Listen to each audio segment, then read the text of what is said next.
Bienvenue sur Congo Liberty. Nous recevons aujourd'hui un éminent Congolais, Maître Éric Yvan Ibwanga, de séjour à Paris. Bonjour. Bonjour. Alors, nous vous recevons aujourd'hui. Nous sommes très honorés de recevoir un juriste. Aujourd'hui, on dit que vous êtes le Dupond-Moretti congolais, c'est-à-dire que vous défendez les causes perdues. Pour mieux vous connaître, puisque Congo Liberty est une chaîne qui est regardée par les décideurs internationaux du Congo. Aujourd'hui au Congo, vous défendez d'éminentes personnalités qui sont en prison. Est-ce que vous pouvez nous les citer, s'il vous plaît? Je suis en charge de la défense du général Jean-Marie Michel Mokoko, de l'ancien ministre, l'ancien député de l'ECANA, M. André Okombi Salissa, et de M. Paulin Makaya. Alors, voilà trois éminentes personnalités politiques congolaises qui sont en prison. Beaucoup disent que ce sont des prisonniers politiques, mais ma première question, est-ce que vous n'avez pas... est-ce que vous n'êtes pas là en train de prendre des risques en défendant ces trois personnalités-là? À mon avis, je ne cours aucun risque parce que j'estime que la profession d'avocat est organisée au Congo par une loi. La loi du 20 août 1992 portant organisation de la profession d'avocat au Congo. Et ces éminentes personnalités politiques sont poursuivies pour des faits de nature criminelle et qu'elles ne peuvent pas être jugées sans qu'ils ne soient assistés d'un avocat. Et donc, je suis en train d'accomplir une mission de service public. Vous êtes en train d'accomplir une mission de service public, mais vous savez aussi que, en tout cas certains disent que ces éminentes personnalités politiques que vous défendez ont un problème personnel avec M. Denis Sassou Nguesso. Est-ce que les défendre ne fait pas de vous quelqu'un qui s'oppose à M. Denis Sassou Nguesso? Je ne fais pas de la politique, donc je ne m'oppose pas au président Denis Sassou Nguesso. J'assiste les clients, je les défends. Et je suis leur porte-voix devant les juridictions nationales et même internationales. Alors, Maître Yvan Ibwanga sur Congo Liberty, alors, qu'est-ce qui fait aujourd'hui que vous prenez autant de risques? Est-ce que vous avez comme ça un attrait pour défendre les causes perdues? À mon avis, ce ne sont pas des causes perdues. D'un point de vue strictement juridique, ce sont des causes défendables. Et si c'est mal perçu dans la sociologie du milieu congolais, je vis certaines discriminations, mais ça ne peut pas m'empêcher de défendre ces personnalités, ces éminentes personnalités politiques qui m'ont constitué pour défendre leurs intérêts. Alors, beaucoup disent que vous subissez des pressions. Vous allez nous dire aujourd'hui, très franchement, est-ce que vous avez déjà subi des pressions de l'exécutif de M. Denis Sassou Nguesso ou tout simplement des partisans de M. Denis Sassou Nguesso? Bon, il y a des moments où je vis certaines discriminations, certaines menaces des personnes anonymes, mais ça ne m'a pas atteint physiquement. Hein. C'est vrai que la dernière fois, j'ai échappé belle à une violence lorsque j'ai invité les journalistes pour organiser une conférence de presse au niveau de la semaine africaine. Hein. C'est un groupe d'individus et sont arrivés au lieu où je devais tenir la conférence de presse avec les autres confrères qui sont venus de Paris pour participer à l'audience s'agissant de l'affaire de M. André Okombi Salissa. Eh bien, on n'a pas pu tenir notre conférence de presse parce que les gens ont été victimes des violences. Et je pense bien que si nous étions là, peut-être que nous aurions fait l'objet de violences. Ce sont des faits connus et nous les avons dénoncés. On avait même promis d'ouvrir une enquête à ce sujet. Maître Éric Yvan Ibwanga sur Congo Liberty. Alors, on a envie de comprendre un peu comment s'organise la défense d'un prisonnier politique. Est-ce qu'il y a une équipe d'avocats qui défendent aujourd'hui les intérêts de ces prévenus? Comment vous êtes organisé sur place? Bon,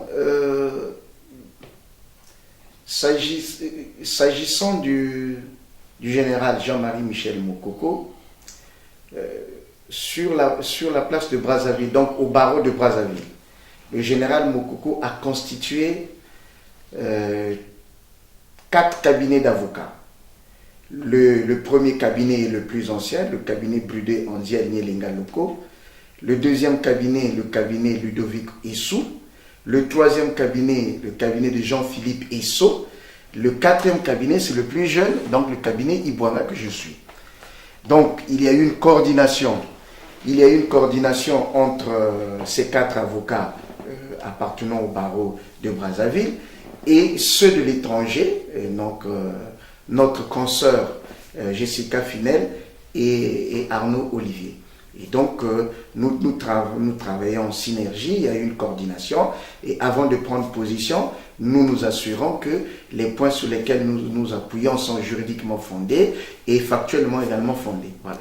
Alors, on vient d'entendre là, Maître Ibouanga, sur l'organisation de la défense des prisonniers politiques congolais. En tout cas, pour notre part, c'est comme ça qu'on les présente. Mais ils sont quand même accusés de faits graves. Quand il s'agit du général Mokoko et de M. Okomi Salissa, il s'agit quand même de atteinte à la sûreté de l'État, détention d'armes, et c'est quand même très difficile à défendre. Vos prévenus sont d'office condamnés. Ah non, ce ne sont pas des dossiers difficiles à défendre. Et ils ne peuvent pas être d'office condamnés si ce serait de l'arbitraire. Parce qu'au jour d'aujourd'hui, on n'a pas encore discuté du fond des infractions pour lesquelles ils sont poursuivis. Nous n'avions pas encore évacué toutes les questions liées à la procédure. Et donc, on ne peut pas dire qu'ils sont d'office condamnés et que ce seraient des causes perdues ou des causes difficilement défendables, si je peux m'exprimer ainsi. Alors, vous dites que ce sont des causes défendables. Il y a, lors du discours de fin d'année de M. Denis Sassou Nguesso, celui-ci disait que le procès, en tout cas souhaitait que le procès du général Mokoko et d'autres prisonniers se fasse courant premier trimestre 2018. On n'en est pas encore là. Qu'est-ce qui fait que le général Mokoko aujourd'hui n'ait pas encore été jugé? Bon, d'abord je vais préciser une chose qui est fondée en droit. Vous savez que dans la Constitution du 25 octobre 2015, il y a eu une séparation de pouvoirs. Il y a le pouvoir exécutif, il y a le pouvoir législatif et il y a le pouvoir judiciaire. Et donc, en vertu de l'indépendance de chacun de ces pouvoirs, le président de la République appartenant à l'exécutif devrait émettre un vœu. Je suis d'accord, mais ne peut pas prévoir l'audiencement de ces affaires-là parce qu'il est censé ne pas connaître ces dossiers. Et donc, pour nous, au jour d'aujourd'hui, je peux vous dire qu'aucun des dossiers n'est en l'état d'être présenté devant la session criminelle qui se tient actuellement à Brazzaville. Je précise qu'aucun des dossiers, s'agissant du dossier du général Jean-Marie Michel Mokoko, de M. André Okomi Salissa, aucun des dossiers n'est en l'état d'être présenté devant la session criminelle ouverte à la cour d'appel de Brazzaville. C'est pas ce que M. Mongala a dit sur RFI. M. Mongala, en tout cas en ce qui concerne le général Mokoko, a dit que l'instruction était terminée, mais pas celle de M. Okomi Salissa. Alors, en ce qui concerne le général Jean-Marie Michel Mokoko, on sait aussi qu'il a, je crois en mars, à la mi-mars 2018, donc il y a un mois, refusé de répondre à une convocation du doyen des juges. Vous allez me dire si c'est exactement le cas. Est-ce que le général Mokoko n'est pas lui-même en train d'entraver le déroulement de cette enquête? Le général Jean-Marie Michel Mokoko est un citoyen loyal et républicain, très respectueux non seulement des institutions de l'État, mais aussi de la loi. Mais il n'accepte pas et il n'a jamais accepté que ses droits soient violés, que la loi ne soit pas respectée. Lorsqu'il constate, notamment sur la question de l'immunité juridictionnelle, il est bénéficiaire de 2 décrets qui produisent pleins et entiers effets au jour d'aujourd'hui. Le décret de 2001 lui confère une immunité juridictionnelle. Donc, il ne peut pas comparaître devant une juridiction nationale de quelque ordre qu'elle soit C'est ce que dit le décret. À partir du moment où ce décret-là produit pleins et entiers effets, il n'y a pas lieu à poursuivre le général Mokoko devant n'importe quel de le traduire ou de le présenter devant la chambre criminelle. Ça, c'est le premier point. Le deuxième point, même quand il défère aux convocations du magistrat instructeur, constatation faite que l'instruction a été conduite exclusivement à charge. Donc, fort de tous ces moyens, il dit, mais je suis bénéficiaire de l'immunité juridictionnelle, donc on ne peut pas, le juge ne peut plus m'entendre. Et c'est un droit qui est légitime. Alors, Maître Ibouanga, on est là dans le droit, j'ai envie de dire, idéal, mais est-ce que vous y croyez vous-même? On sait bien que le Congo, vous allez m'excuser, est une dictature. Comment se fait-il que le général Mokoko s'appuie sur des décrets, en sachant que même la constitution de M. Désigne Sassou Nguesso, en tout cas faite par lui-même, a été foulée aux pieds. Donc, quelque part, est-ce que vous n'êtes pas dans un monde idéal, un monde utopique? Bon, en tout cas, utopique ou idéal, chacun de nous peut faire une analyse et en tirer les conclusions. Ce que nous constatons, c'est qu'il y a un obstacle dirimant reposant sur un décret qui est valable et qui fait de lui, à titre exceptionnel, un dignitaire, donc il est protégé, couvert par une immunité juridictionnelle. Ne pas respecter le propre ce décret-là, ça dit qu'il violerait la loi alors qu'il est contre tout ce qui viole la loi. Et il est très respectueux de la loi. Respecter ce qui est contenu dans le décret, c'est respecter la loi et il s'en tient à ça. Alors, le général Mokoko en prison, monsieur Okomi Salissa, là on est dans le pur droit. Est-ce que, comme je disais, on va parler de monsieur Okomi Salissa qui a quand même été arrêté, qui était député de la République, donc une immunité. Ça prouve bien qu'au Congo-Brazzaville, tout est foulé aux pieds.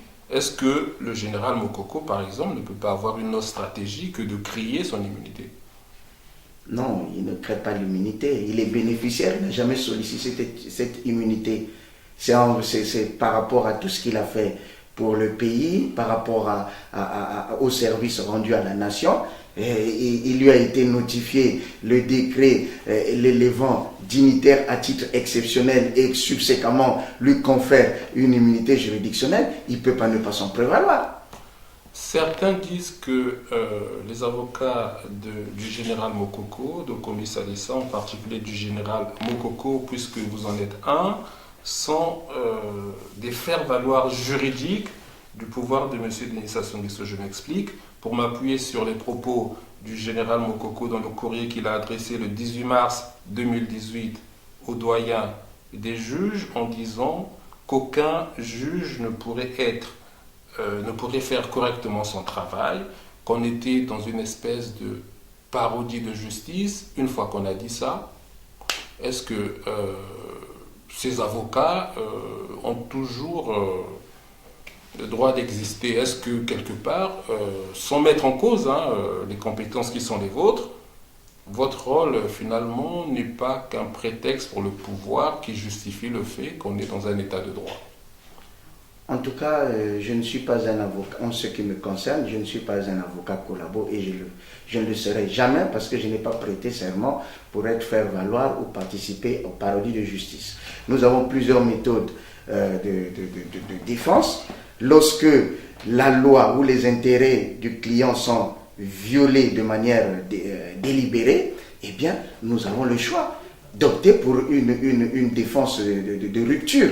Parce qu'on nous condamnerait si on va pour une justice, pour une défense de connivence, de sorte que nous sommes convaincus que la loi est en train d'être violée, qu'on ne le dénonce pas et qu'on n'exerce pas les voies de recours. C'est ce qui justifie les voies de recours que nous sommes en train d'exercer. Nous allons les épuiser parce que l'avocat a pour mission d'assister et de conseiller son client.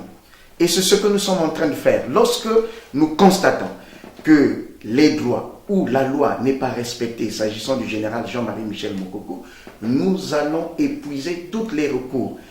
Une fois qu'on a vidé toutes les voies de recours internes, nous allons porter l'affaire à l'international pour vous prouver justement que nous ne sommes pas en train de faire, comme les gens disent communément, le jeu du pouvoir. En tout cas, en ce qui me concerne, non. Et je ne pense pas que ce soit le cas pour mes confrères.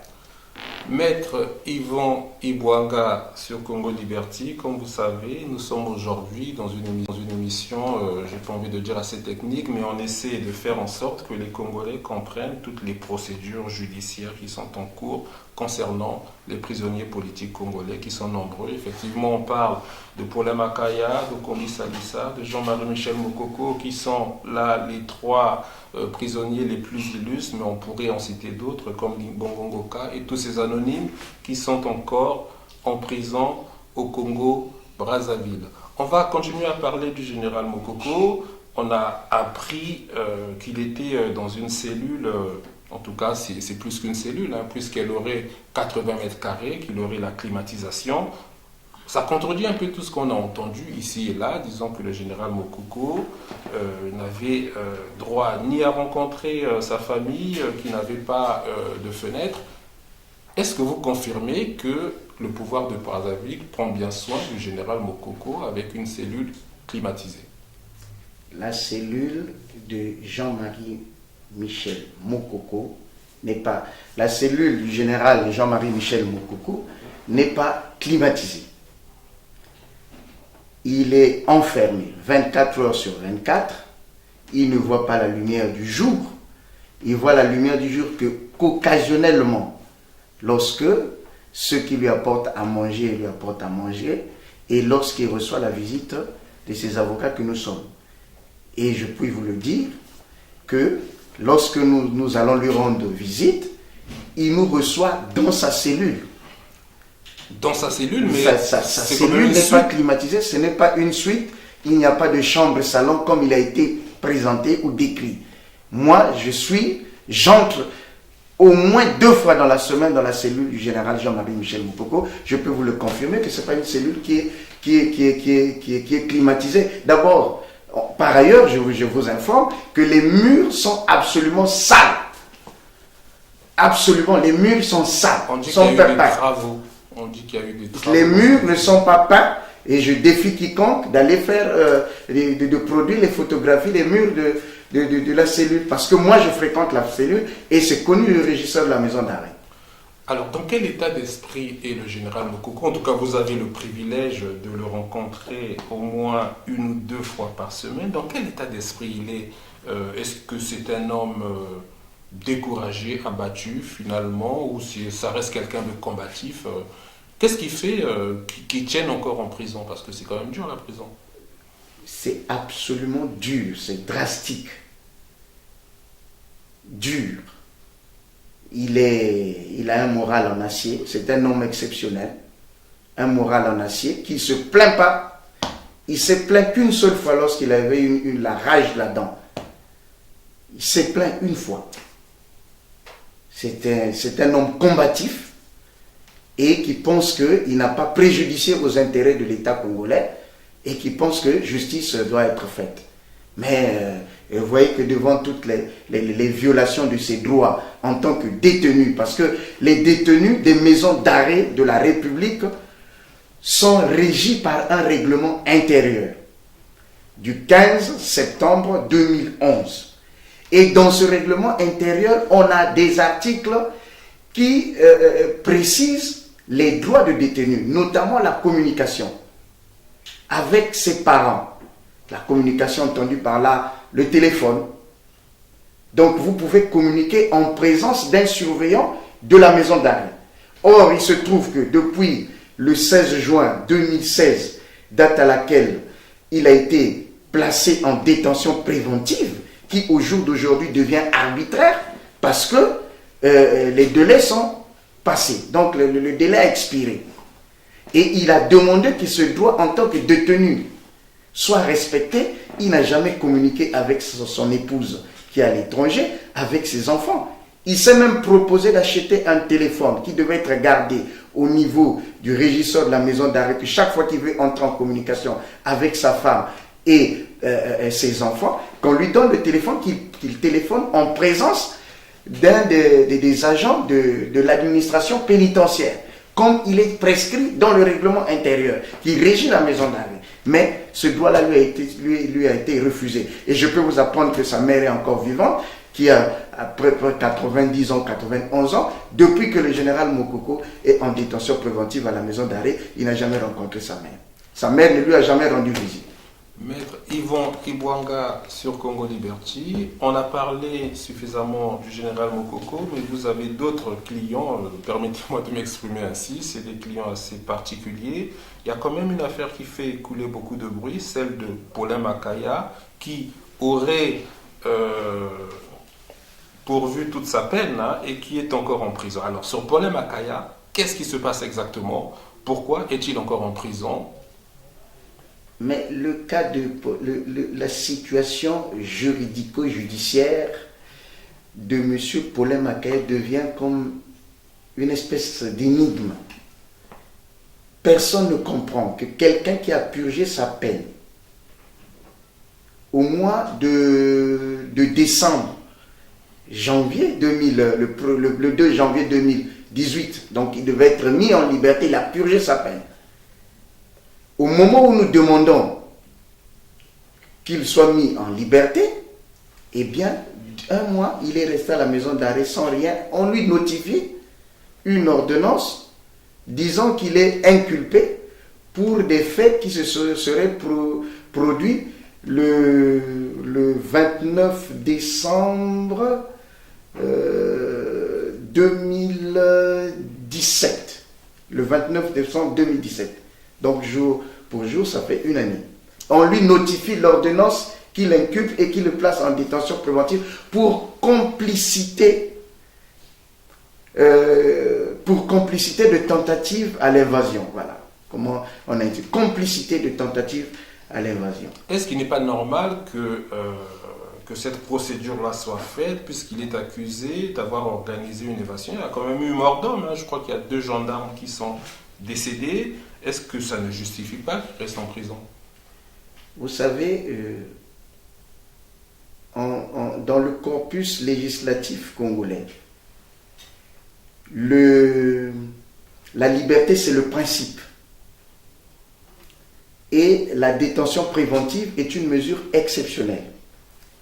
Cette mesure exceptionnelle ne peut être prise et motivée par le magistrat instructeur lorsqu'il se rend compte que sur la personne poursuivie pèsent de graves soupçons et qu'il y a des indices concordants et graves de nature à justifier son inculpation. Mais or, en ce qui concerne Paulin Makaya, il n'y a pas d'indices concordants graves, il n'y a rien du tout, il n'y a même pas le risque de subornation d'éventuels témoins, puisque tout se passe à la maison d'arrêt et quand cette tentative d'invasion se passe, lui il est dans sa cellule, il n'est jamais sorti. Et donc pour moi, je l'avais dit, que cette ordonnance qui est sortie 3 mois ou 2 mois après qu'il a purgé sa peine était un subterfuge, un prétexte pour le maintenir en prison pour des causes que j'ignore. Alors, où est-ce qu'on en est aujourd'hui? C'est quoi la suite? Puisque vous êtes son avocat. Mais il n'a plus jamais été entendu. La suite, c'est ça. C'est que sur puisque les 3 premières charges, c'était l'atteinte à la sécurité intérieure de l'État, incitation au trouble de l'ordre, détention illégale d'armes et munitions de guerre. Voyez-vous que quelqu'un qui est à la maison d'arrêt, qui n'est jamais sorti, puisse détenir les armes à la maison d'arrêt, alors que avant d'y accéder, il y a eu une fouille qui se fait. Pour les visiteurs, pour quiconque, parce que c'est un milieu pénitentiaire, donc la sécurité est un peu renforcée. Et le juge a abandonné les 2 premières charges que je viens de vous citer lui-même, et n'a retenu que complicité à la tentative d'invasion. Vous êtes son avocat. Oui. Quand est-ce que vous l'avez vu pour la dernière fois? J'ai envie de vous poser la même question. Dans quel état d'esprit est-il? Mais il est combatif, hein. Il n'est pas abattu après avoir passé plus de 2 ans à la maison d'arrêt de Brazzaville. Je ne sais pas si vous avez été à la maison d'arrêt de Brazzaville. Les conditions ne sont pas bonnes là-bas. Ça, c'est clair. Ce n'est pas une maison d'arrêt comme les autres maisons d'arrêt avec le fonctionnement normal, une infirmerie, les bonnes conditions de détention. C'est pas normal. Ce n'est pas une maison d'arrêt qui offre de bonnes conditions de détention, non. Et en ce qui concerne Okombi Salissa, en ce qui concerne les prisonniers politiques, on va s'en arrêter à l'affaire Okombi Salissa. Est-ce que vous avez, vous, accès à Okombi Salissa qui est encore détenu à la DGST? Alors, pourquoi M. Okombi Salissa n'est pas à la maison d'arrêt? Est-ce que c'est un choix d'Okombi Salissa, comme je l'ai entendu dire? Il préfère être à la sécurité d'État parce qu'il a des conditions décentes, contrairement à la maison d'arrêt, donc les conditions sont exécrables, comme vous venez de le décrire. Bon, en ma qualité d'avocat, je dois rester dans le cadre strictement légal.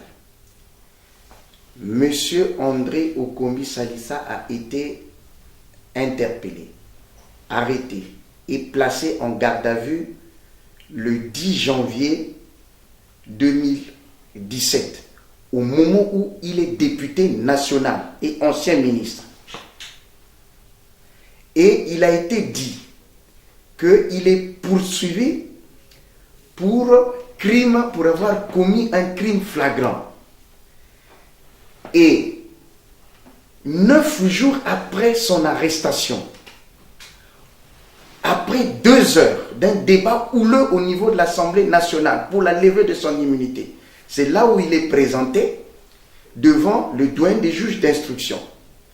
Lequel doyen des juges d'instruction l'a inculpé et l'a placé en détention préventive. Mais au terme de la loi, au terme du Code de procédure pénale au Congo, la détention préventive, vous subissez votre détention préventive dans une maison d'arrêt. Or, la DGST n'est pas une maison d'arrêt, encore moins une annexe de la maison d'arrêt. Alors, là encore, bon, je peux vous dire que ce n'était pas en réalité le choix de M. André Okombi Salissa, qui lui-même aussi est placé dans les mêmes conditions que le général Jean-Marie Michel Mokoko. Il n'a pas de bain solaire, il ne voit pas la lumière du jour. Il est enfermé 24 heures sur 24, bientôt 16 mois. Et on a multiplié les demandes de mise en liberté provisoire sur la base des textes en vigueur dans notre pays. On a dit qu'il offre de suffisantes garanties de représentation et qu'il prenait l'engagement de déférer à toutes les convocations du juge. Et tous ces moyens-là constituent une garantie pour qu'il comparaisse libre. Puisque, après son arrestation, je peux vous le dire, 14 mois, il n'a jamais été entendu par le juge d'instruction. Jamais. On lui a notifié que vous êtes poursuivi pour détention d'armes et munitions de guerre, qu'on n'a jamais présenté par ailleurs. Et il est poursuivi pour atteinte à la sécurité intérieure de l'État, deuxième infraction. Et depuis là, il n'a plus jamais été entendu. Plus jamais. Est-ce que vous avez rencontré M. Okombi Salissa à la DGST? Je le rencontre souvent, 1 ou 2 fois dans la semaine. Il y a à peine 8 jours, 10 jours si je me trompe, je l'ai rencontré. Dans quel état d'esprit est-il? Je sais que c'est quelqu'un de combatif, sa personne n'en doute. Est-ce que... Mais il est dans un état où il est combatif parce qu'il se reproche de rien. Il se reproche de rien. Il vit là une situation arbitraire parce que même la durée de détention préventive, ce sont des questions d'ordre public. Ce sont des questions d'ordre public, les questions de liberté. La loi congolaise dit que la durée maximale d'une détention préventive ne peut excéder 6 mois. Au jour d'aujourd'hui, qu'il s'agisse du général Jean-Marie Michel Mokoko, qu'il s'agisse de l'ancien ministre, l'ancien député de l'ECANA, M. André Okombi Salissa, ils ont dépassé le délai de détention préventive. Et ça, je peux aussi vous confirmer que cela, peu importe, nonobstant la gravité des faits qui vous sont reprochés. La détention préventive ne peut excéder 6 mois. Dépassez les 6 mois, on vous met en liberté et chaque fois que le juge a besoin de vous, vous vous présentez. La veille de votre audience, le juge apprécie la nécessité de vous constituer prisonnier si vous êtes passible devant la cour criminelle. C'est ce que dit la loi. Et si le législateur a prévu la possibilité de se constituer prisonnier la veille de l'audience, c'est parce que le législateur avait limité le délai de détention préventive, qui ne peut excéder 6 mois.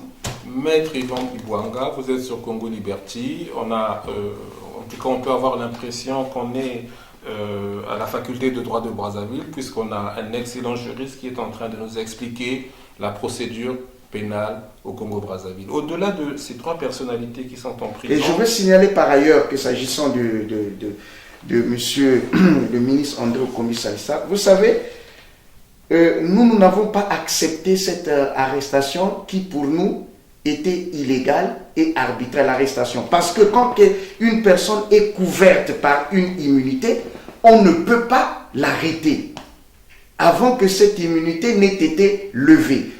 Parce que cette arrestation est intervenue en violation de l'article 130 de notre Constitution. Et pour reprendre la question que vous venez de me poser, qu'est-ce que vous avez fait? Est-ce que vous n'accompagnez pas les gens dans ces procédures qui s'analysent comme des parodies? Mais nous avons... C'est le général Mokoko qui le dit. Oui, bien sûr. Et nous avions fait une requête aux fins d'annulation des actes procéduraux pris contre le ministre André Okomi Salissa qui était protégé par l'immunité. On ne peut pas prendre quelqu'un comme pour dire que c'est un crime flagrant, et de crime flagrant, on ouvre l'information et on va rechercher les preuves après l'avoir arrêté. Ce qui n'est pas du tout normal. Maître Yvan Ibwanga sur Congo Liberty, on a parlé, comme je venais de le dire, d'illustres personnalités politiques congolaises actuellement en prison, mais on ne parle pas suffisamment des Congolais lambda qui n'ont peut-être pas les moyens de prendre un avocat pour défendre leurs droits. Il y a eu en décembre ici à Paris une table ronde sur les prisonniers politiques et les détenus arbitraires. Alors aujourd'hui, comment faire pour que des avocats congolais, en particulier Maître Yvan Ibwanga, défendent aussi la veuve et l'orphelin, c'est-à-dire des gens qui n'ont pas les moyens de se payer un avocat? Est-ce que pour votre part, vous les défendez ou vous ne défendez que des illustres personnalités congolaises? Bon, je dois vous dire que ce n'est pas un avocat qui va vers les clients, mais ce sont les clients qui constituent avocats. Et de toutes ces éminentes personnalités, je n'ai jamais proposé mes services. Mais elles m'ont constitué, elles sont venues vers moi et nous nous sommes accordés sur les conditions de mes interventions. Ça, c'est clair. Bon, lorsque vous avez besoin d'un avocat, mais vous allez vers l'avocat et vous discutez des conditions du travail, des conditions de constitution, et il y a plusieurs paramètres qui interviennent. Et dans la loi qui organise la profession d'avocat au Congo, celle que je vous ai citée d'août 1992, l'avocat peut prendre en charge aussi des causes humanitaires. Et cela surprend plus d'un lorsque je dis j'ai défendu des causes, même des badauds à Brazzaville, qui lavent les véhicules dans les rues et tout, qui se retrouvent devant une juridiction, pas d'avocat, et la cause est défendable. Moi, je les ai défendus. Je défends aussi la veuve et l'orphelin. Il s'agit simplement de relations de confiance, donc l'intuitu personnel. Moi, je ne peux pas constituer un avocat que je ne connais pas et sur qui je n'ai pas jeté mon dévolu.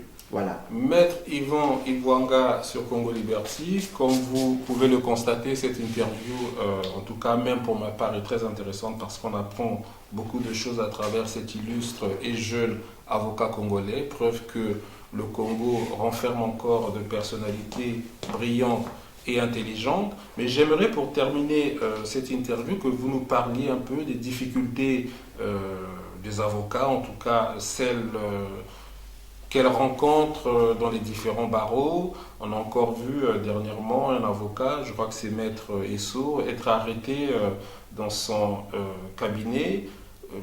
Comment vous vous organisez au Congo-Brazzaville et est-ce que vous pouvez nous en dire un peu plus sur les difficultés qui sont les vôtres? Alors, nous avons souvent des difficultés, de graves difficultés, notamment avec les partenaires judiciaires, ce qu'on appelle communément les auxiliaires de justice, donc la police, la gendarmerie et les agents de l'administration pénitentiaire. Parce que nous participons tous à l'accomplissement ou à l'exécution de missions de service public, chacun dans son périmètre, agissant selon ses prérogatives, Et donc, il ne devait pas se poser de problème. Maintenant, sur l'interprétation des textes qui nous régissent, il se pose de problèmes de compréhension ou d'interprétation. Et du coup, il y a des malentendus. Parce que lorsque notre confrère Bagne Steph a été arrêté dans son cabinet, pour nous, il s'était agi d'une violation flagrante de la loi. Parce que, notre loi dit ceci, qu'un avocat ne peut pas être interpellé ni arrêté hors la présence du bâtonnier en exercice et du procureur général près la cour d'appel. Et le cabinet d'avocats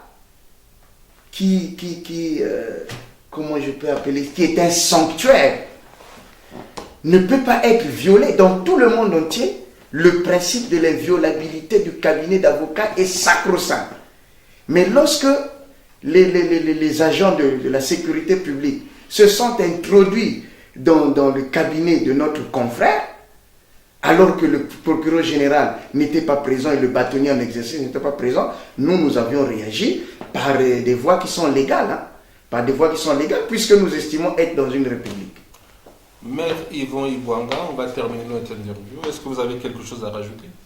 Bon, ce que je peux vous dire, c'est je vous remercie infiniment de m'avoir donné l'opportunité de m'exprimer sur les cas qui défraient la chronique, notamment la détention arbitraire dont font l'objet mes clients et les principaux clients emblématiques, comme on les appelle. Donc, vu que l'affaire défraie la chronique, je vous remercie une fois encore de m'avoir donné l'opportunité de m'exprimer sur ces sujets. C'est nous qui vous remercions, c'est nous qui se faisons petits devant vous parce que vous êtes quand même confrontés à des juridictions qui sont assez politisées au Congo. Nous vous remercions pour nous avoir fait l'honneur d'avoir répondu à notre invitation. Et puis, comme vous savez, vous êtes le bienvenu sur Congo Liberté. En tout cas, tous les défenseurs de la veuve, de l'orphelin et de la démocratie, en tout cas de la restauration de la démocratie au Congo-Brazzaville. Nous vous remercions, nous vous souhaitons un très bon séjour parisien et on vous dit à bientôt. Merci.